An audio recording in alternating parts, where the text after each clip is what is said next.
Hi there. Today we're going to walk you through how to register as an end user for the myCGS web portal for jurisdictions B and C. Before you begin, make sure you have your company's tax ID, a PTAN and MPI tied to that tax ID. You won't be able to register without a DA in place. Step 1, go to mycgsportal.com and click register for DME myCGS. Step 2, enter your name, email, phone number, and date of birth. Create a 4-digit PIN that you'll remember. This will help you recover your user ID if needed. Choose your jurisdiction, JB, JC, or both.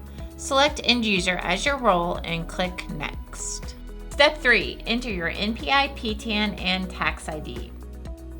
If your company's designated approver isn't registered yet, you'll get an error message. Try again once someone in your company registers as a designated approver. Complete the reCAPTCHA and click Next. Create a password and then choose and answer 3 security questions. These will help you recover your account if needed. These are case sensitive, so remember them exactly. Step 6, review the terms of use and click Agree.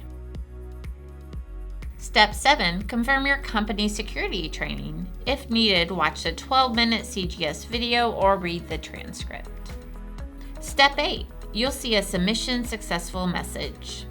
Your designated approver has 5 days to approve your request. Once approved, you'll get an email with your myCGS user ID. Step 9, log in at mycgsportal.com and set up your multi-factor authentication.